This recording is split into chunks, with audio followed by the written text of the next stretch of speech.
Hello and welcome to this Just Talking Close-Up on an award-winning British musical by Noel Gay, starring Lupino Lane, which first opened in London at the Victoria Palace Theatre way back in December 1937. Me and My Girl.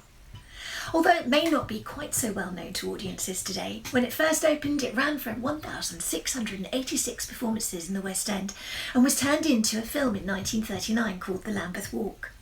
Although we're used to shows going on to run for years these days, it was unusual for a show to run so long in the 1930s. But it was doubtless due to the BBC rescheduling a sporting broadcast one day because it had been cancelled, and they ran this broadcast of Me and My Girl, and away they went. Arts journalist James Invern listed the show in his 100 Greatest Musicals Ever and brilliantly describes the plot about a working-class Lambeth resident called Bill Snibson, who discovers he's the illegitimate son and heir of the recently deceased Lord Hereford. He's brought to the family residence at Hereford Hall and taken under the wing of the Duchess of Dean, who declares that she will turn him into a veritable gentleman. This involves him leaving his girlfriend Sally, a solution that pleases Lady Jacqueline Carstone, who has her eyes on marrying into his money. However, his girlfriend Sally is not to be underestimated, and with that you have the beginnings of a plot of a first-class musical comedy. The show was then broadcast on television in 1939, saw a brief West End revival in 1952, and then following some tinkering with the book by Stephen Fry and Mike Ockrent, it opened in the West End in 1985, won an Olivier Award for Best Musical, and opened on Broadway in 1986, where it picked up no less than 3 coveted Tony Awards for Best Actor, Best Actress and Best Choreographer. Robert Lindsay played Bill Snibson, who musical fans these days will doubtless know from Dirty Rotten Scoundrels and the latest most amazing and terrific production of Anything Goes. And starring alongside him was an up-and-coming young actor called Emma Thompson, playing the role of Sally.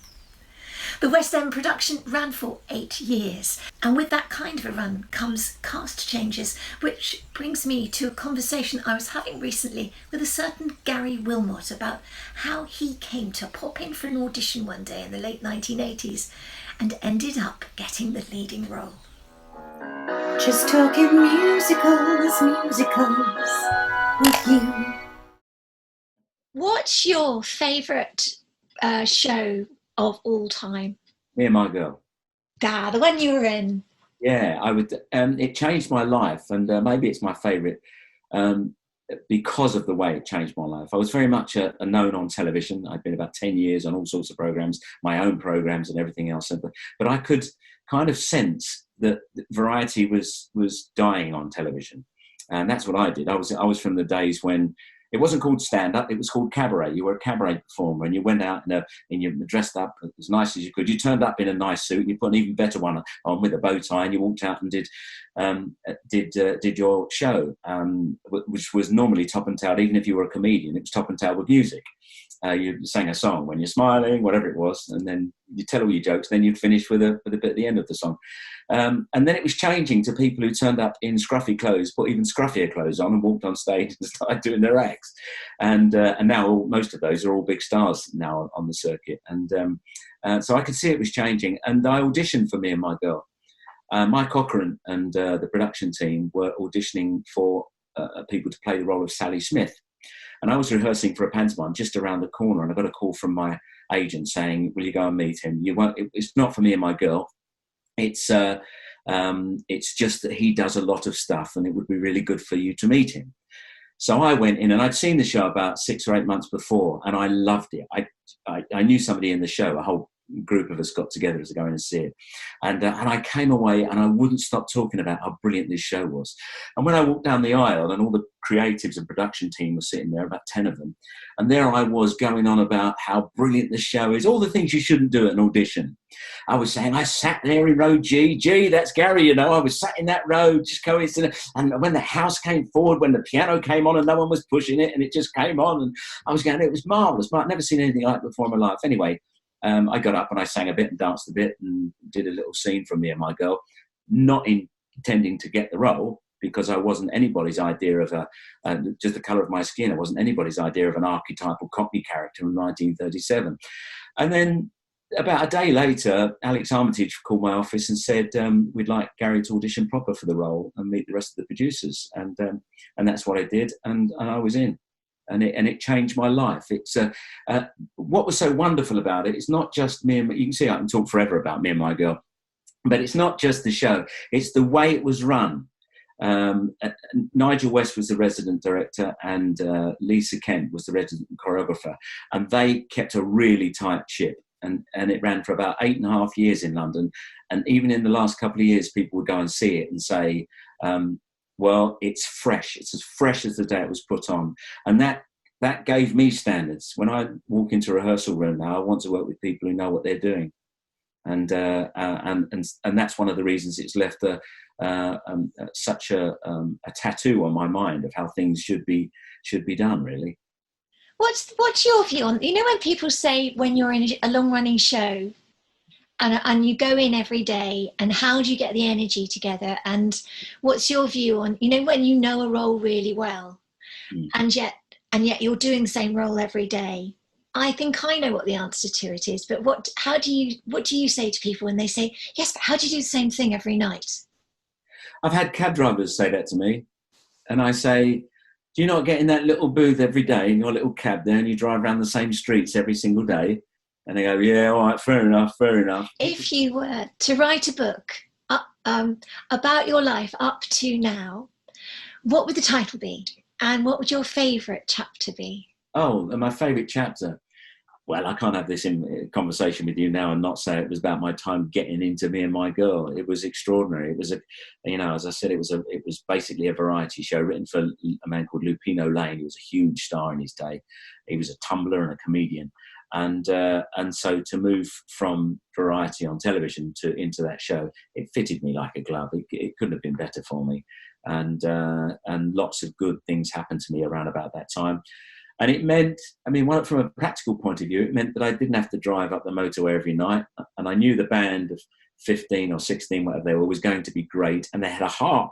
I'd never worked with a harp before, so, and all those things, my costume, my shirts were ironed and all those things. I literally walked into the theatre and did what I had to do and what I loved doing. And that was what was so wonderful. No one was going to fluff their words because they were all terrific. The songs were great. And and it was a show that fitted me like a glove. What a thrilling time. Yeah, it was. There were all sorts. I remember that we were doing a matinee. It must have been a midweek matinee. It might have been, or a Saturday. It was a matinee anyway. And while we were on stage at the Adelphi Theatre, the riots were going on in Trafalgar Square, and there were, people throwing concrete slabs through police car windows, and all that was going on. Was that the poll tax riots? That was the poll tax riots. It kind of started as our curtain went up, and when I wasn't on stage, and most of the people weren't on stage, we were all out the stage door looking down towards Trafalgar Square, and there was black smoke rising up, and these rumours were coming to us.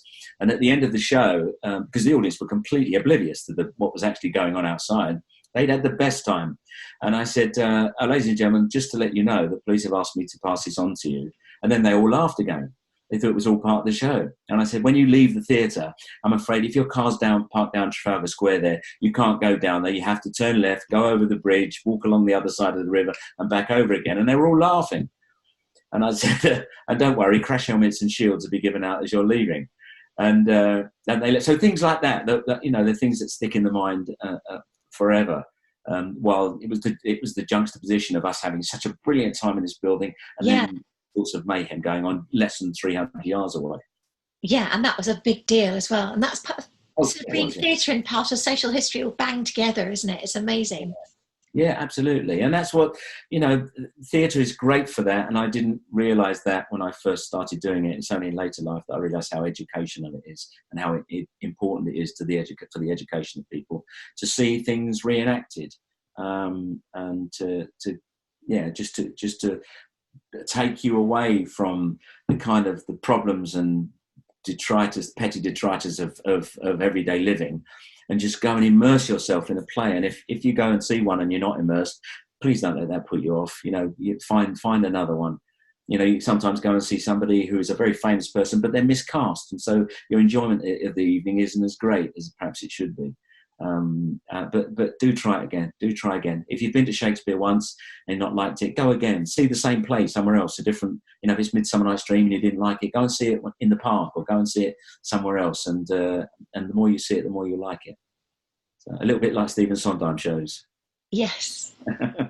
Another story. And talking of which, I can't wait because we're going to meet up for a proper long interview later on in the Just Talking Musicals series, and I can't wait for us to also dig into more about the shows that you've been in and more about your career, because I love listening to you, and thank you so much for talking and meeting with me on the meetup today, on this special Zoom meetup. I look forward to the time we can touch elbows. Yay! But Gary Wilmot, thank you so much for today. This has been absolutely splendid. My pleasure. My pleasure. Well, there you are, a fantastic behind-the-scenes story from one of the theatre's most professional and brightest shining stars, and I still can't quite believe I had the chance to talk to him about it. Thank you so much, Gary. And of course, I have to mention how amazing it was to see both Gary and Robert Lindsay together in Anything Goes at the Barbican in 2021.